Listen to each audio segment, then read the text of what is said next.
It's so small next to the shed. High-tech gate systems here. Oh! Got a wee party of cows following me this morning. Morning, Holly! What a bee! Big breakdown. It's the drill working there. Would you look at that? Caught in the act. Yeah. Anyway, I'm hoping the sheep will go down to the bottom. They can get through the fence at the bottom, and I'm just away to repair that. I don't want them to come this way because they can get back this way. This field is kind of separate from the rest of the grass, and they can't get into here unless they go through this fence. So if they go through the bottom fence and I fix that, that'll keep them out of all of this, especially the wheat. She's not used to chasing them. Are you? Oh, you can chase them, no bother about you rounding them up. Different question. The bastards! Good dog. Good dog. Just gonna have to let them all come through. There's a gate in the bottom down this field. I'll go and open it and put them down through it.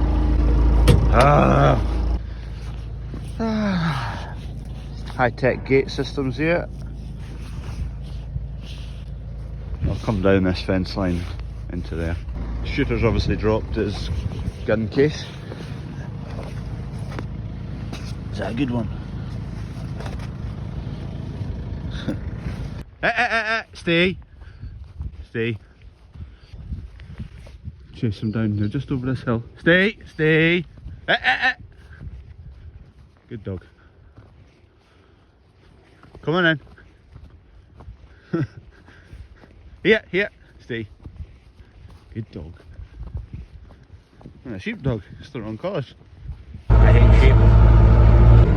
She loves it. What's the verdict? Is this fence on? I don't know. Oh, no it's not.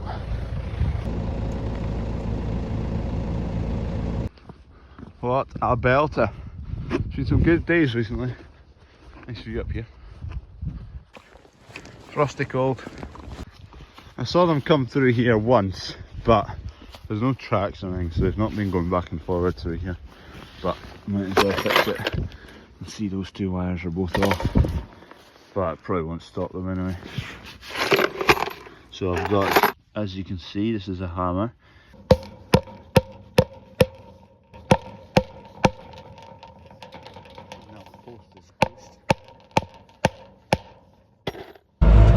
No doubt in my mind, the sheet will be on the beat again tomorrow morning.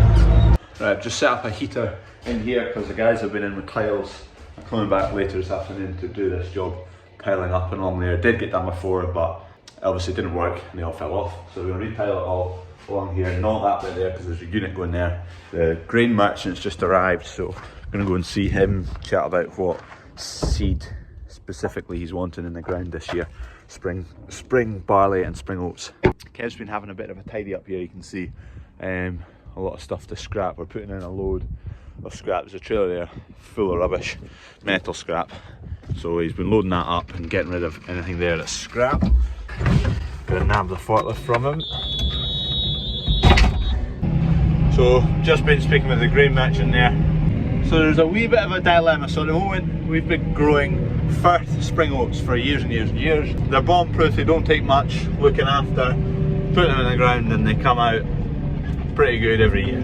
But the producer of the C1 seed doesn't want to do them anymore. So the plug's getting pulled on them. Two other options really. There's one called Isabel.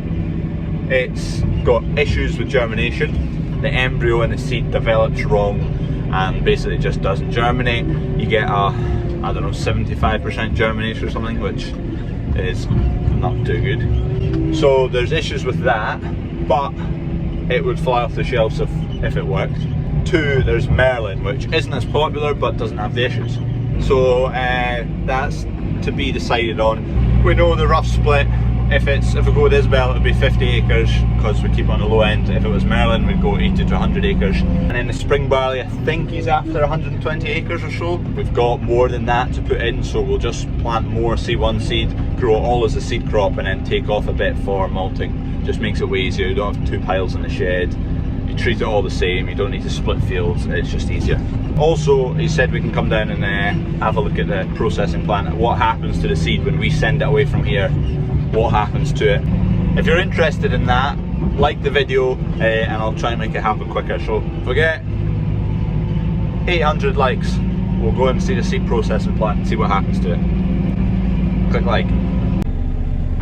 Just shifting these gates over to here. I'll get them set up in a second, but I want to pull that feeder in against the fence and use it as a gate as well. Just come back a wee fraction. There we go. There's Kev heading off. He'll take that to the scrapyard. It's only, well, in a car it's a 10-minute drive, so 25 minutes away maybe. I'm gonna stay there.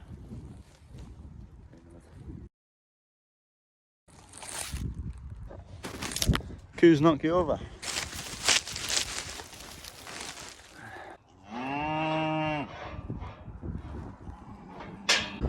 We pen for them here. I'll get them to come in here hopefully if they play ball.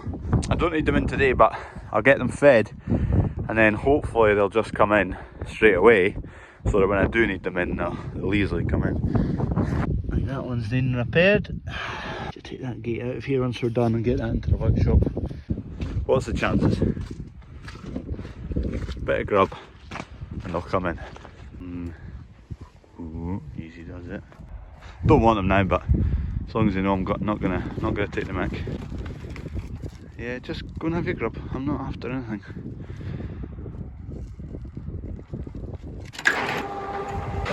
Right, I've nabbed this. I'm gonna take it down to the shed. There's a few boxes and things to move, and I'll just be quicker with this, to be honest. Fear about tipping it over, the wee 3-wheeler. Could do a widening those forks, but should be alright. Right, I'm not needing this one. Let's just dump this here. I need that one.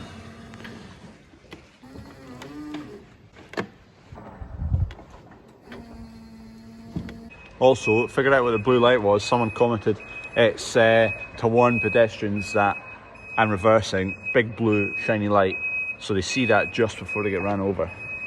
Right, 60-second tour on this wee machine. See if I can actually do it. So 1.5 ton, it lifts to 3 meters, I think. Mass pretty self-explanatory. These are all the batteries here in series. Positive terminal here, negative here, and it runs through them all in series. And then you charge up via that plug there. Plug it into the charger. Your hose there to top up with distilled water, along with this, plugging this in. I'm not really sure what this is all for. Anyway, shut that. That just drops there. So it's a 3-wheeler. The drive is on the front wheel, so that's just kind of a pivot wheel. Drawbar for your toe and stuff. So this one's got a couple of snazzy things. So there's a button here on the left, you hold it down for 3 seconds and you get the weight. Another button here, so if you draw the mast all the way back, hold the button, tilt it forward, it puts it to dead level. So that's really useful if you're putting pallets in quite up high and you can't tell if it's dead level. Press that button, put it to level, and that's your side shift. There, and then back, neutral, reverse. Other than that, you've just got steering wheel, lights, horn, mirror. Here's the stats on it. There's all the figures on it. But it's a wee, short, compact machine, really nimble. It's got enough capacity for what we need it for. We will get an older one which probably won't have these nice things on it, like weighing and self-leveling and things like that. But for the work we're doing with it, we're not going to do loads. It'll maybe do literally like 20 minutes a day. There'll be sometimes it gets used more, but on average it'll get used every day for unloading a few pallets here and there and shifting a few bits about. So it's not going to be doing hours and hours and hours. So we're not going to get a brand new, brand spanking machine. It'll be quite a high hour second-hand electric machine.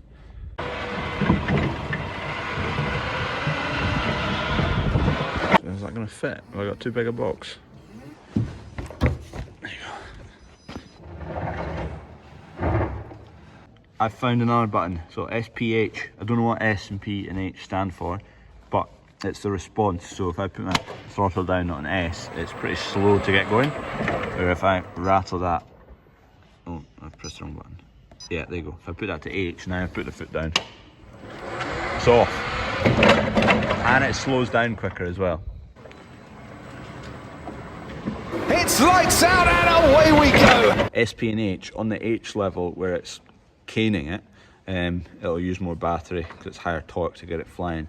Whereas on the S level, that'll probably last longer. What does SP and H stand for? Someone put it down below, someone will know. Putting this box down here, I need to, I'll just empty it actually. We put wood in this trailer that's to get burnt because we get a lot of these. Oh, what's it beeping at now? What have I done? Left it in neutral. Left it in forward. There you go. Wood and whatnot. There's an old chair, shop chair that's goosed. And then we get loads of these. So the veg comes in these boxes and we end up with loads and loads of them. We use as many as we can for kindling, but well, we end up with way more than that. So, oh!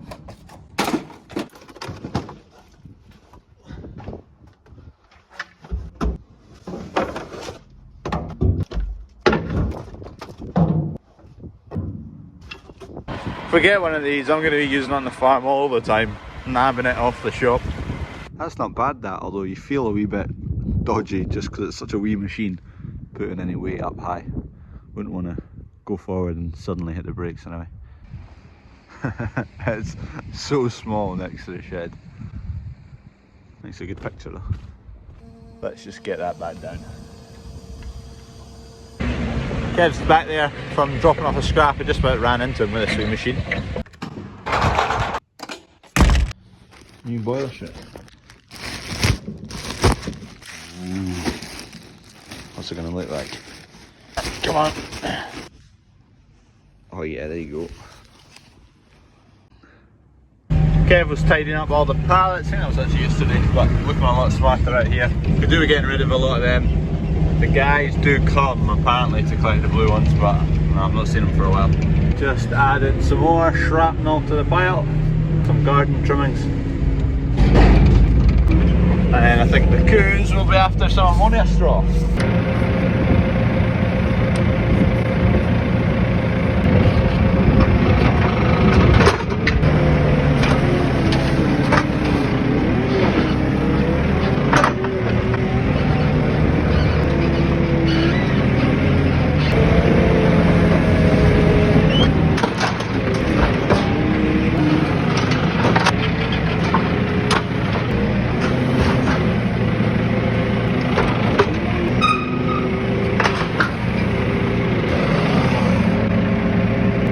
Question of the day, what is your job? If you're in a job, what's your job? If you're retired, what did you used to do? If you're still not got a job yet, what do you want to do?